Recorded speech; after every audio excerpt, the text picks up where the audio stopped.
L'industrie du pétrole brut a l'histoire la plus passionnante dans le domaine de l'énergie.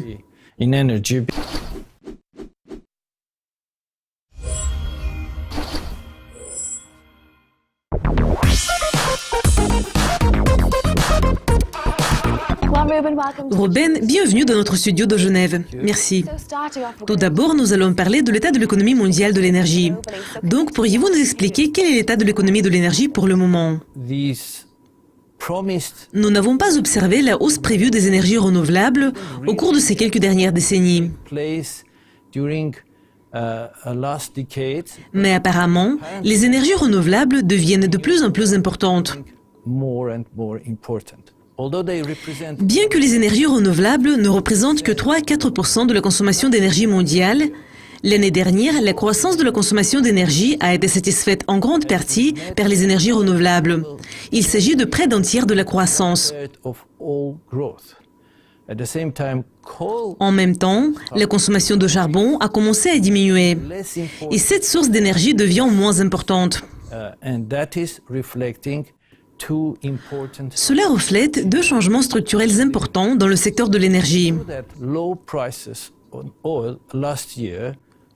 Il est vrai que l'année dernière, la baisse des prix du pétrole a également contribué à une hausse plus rapide de la consommation de pétrole par rapport à celle de la consommation du gaz.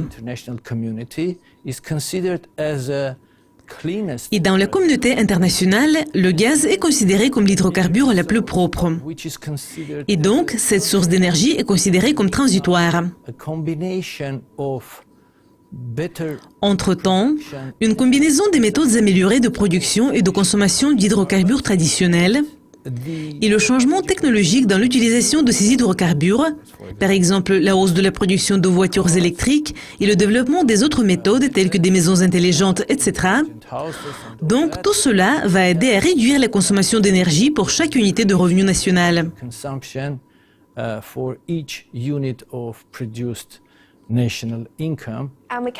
Et nous ne pouvons pas parler de l'économie mondiale de l'énergie sans nous concentrer sur le pétrole brut.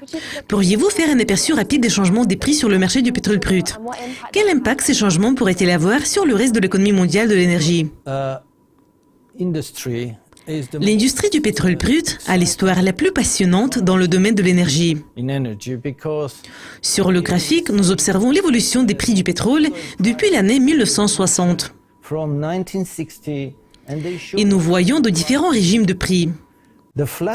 La partie plate, montrant l'évolution de 1960 à 1973, représente la période où les prix du pétrole ont été déterminés par le soi-disant cartel des 7 sœurs.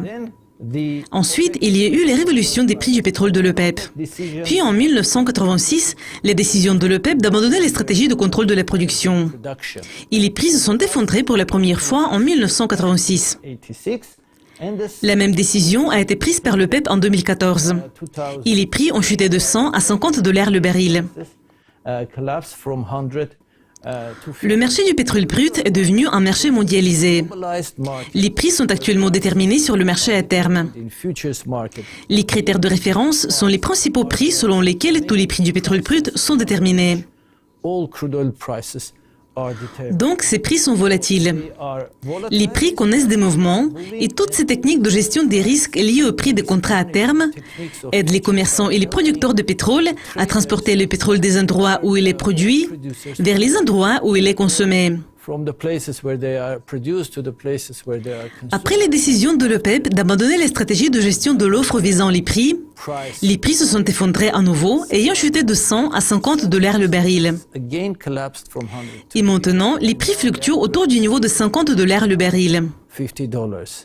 Comme il y a une baisse des investissements à cause de la chute des prix du pétrole, et ces investissements ne sont pas du tout suffisants à moyen terme, et comme nous voyons la hausse de la demande soutenue par la croissance de l'économie mondiale, l'augmentation de la population et la croissance plus rapide des économies émergentes d'Asie, je prévois que nous pourrions voir un déséquilibre entre l'offre et la demande. Par conséquent, l'offre insuffisante peut provoquer de nouvelles hausses des prix du pétrole.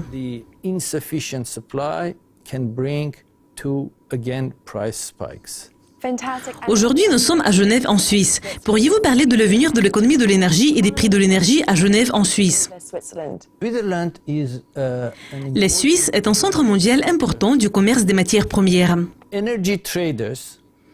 Les négociants en énergie, tels que Vitol, Mercuria, Trafigura, sont basés à Genève.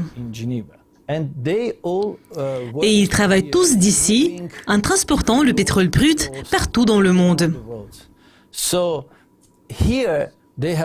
Donc ici, ils ont accès au financement des matières premières. Ils ont accès à de nombreux avocats, fournisseurs de services logistiques.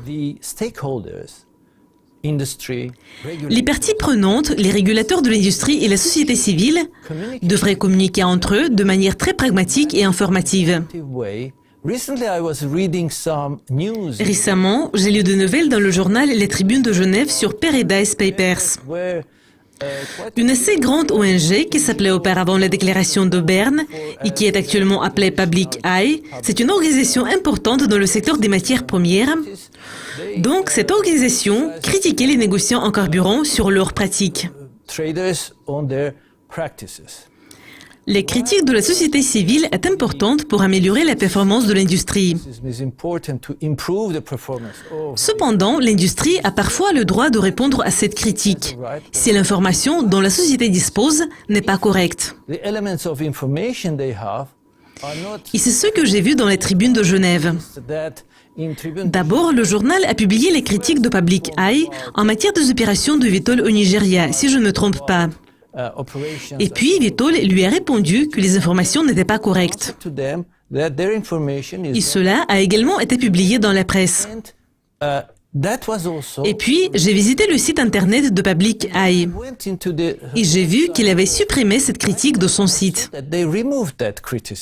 Je pense que c'est un bon signe.